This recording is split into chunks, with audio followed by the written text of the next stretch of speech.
Ako si JP de las Nieves, first year MA Economics, tumatakbo bilang chairperson mula sa Alyansa.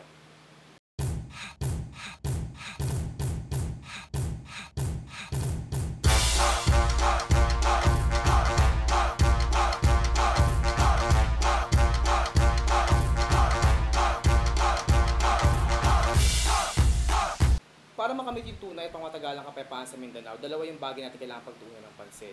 Yung una, syempre, kailangan natin bigyan ng pagkilala ang kanilang, halimbawa sa Bangsamoro, di ba? Kailangan natin bigyan pagkilala yung kanilang gustong pagkakilala sa kanilang mga sarili.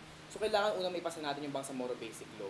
Pero syempre, simula pa lang ito sa mga problema at simula pa lang ito sa mga solusyon sa kanilang problema kinakaharap. Kailangan din natin pagtuunan ng pansin yung kahirapan sa Mindanao. Napakaraming nagre-rebelde, napakaraming problema dito dahil nga lubos at hindi natin maresolba yung kahirapan dito. Kaya naman para sa atin, dapat magkaroon tayo ng sapat na pagtuon dun sa Mindanao, investment, at ayusin natin yung kanilang education, health, at syempre yung kapayapaan at seguridad sa buong Mindanao. So ito yung kailangan bigyan pa ng pagtuunan ng pansin ng gobyerno. At syempre, kasama na rin yung mga kapatid nating Moro, Kristiyano, at lahat ng mga Pilipino sa Mindanao, dapat magkaroon tayo ng lubusang pagkakaisa rito.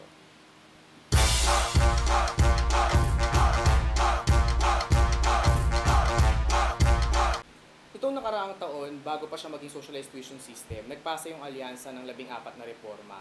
7 rito yung naaprubahan, at ilan dito yung nakita natin na halimbawa, naging 2 pages na lang yung application ng STS. Tapos naging online, naging mas madali. Wala kang kailangan dokumento na kadalasan mahal at binabayaran pa ng mga scholar ng bayan para makapag-apply. So, sa unang taon nakita natin na merong ilang pagbabago, pero syempre nakita natin na lumaki yung appeals. At dahil sa pagdami ng appeals na ito, kailangan talaga ng tunay na pagtutok mula sa Diliman Committee on Scholarships and Financial Assistance na ginawa natin bilang University and Council. Yung 3,000 yung tayo yung pinakaunang nakaresolba nito. So nakita natin na may magandang pagbabago, pero syempre, dumami yung appeals, ibig sabihin, meron pa rin ilan na hindi pa rin nabigay sa tamang bracket. So para sa atin, kailangan nating muling pag-aralan yung socialized tuition system at tingnan pa yung mga ilang pa reforma. Halimbawa na lang, kailangan natin magpasa ng transportation allowance para sa mga freshies. Kailangan din natin tingnan yung pagkakaroon ng socialized tuition system sa mga graduate students sa second degree. Kasi ngayon, lahat sila ay pantay ang binabayaran kahit magkakaiba yung kanilang kakayahan, di ba?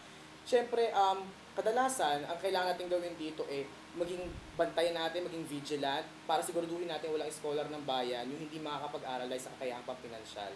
So para sa atin, habang hindi pa kayang bigyan ng gobyerno yung libreng tuition para sa lahat, kailangan natin siguruhin sa pamamagitan ng socialized tuition system, walang hindi makakapag-aral dahil hindi nila kayang magbayad.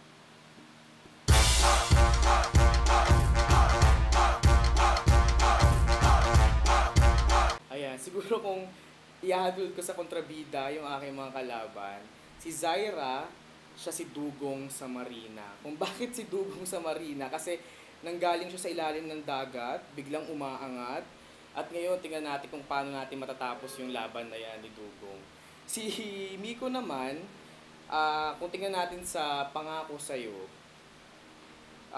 siya si Madam Claudia.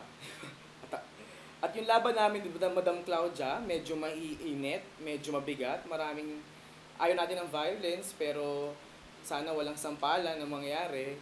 Pero patuloy pa rin yung laban namin ni Madam Claudia at kailangan talaga namin magtapatan para siguruhin kung kaninong pangako ba yung hindi napako at sino yung tumutupad sa kanyang mga pangako.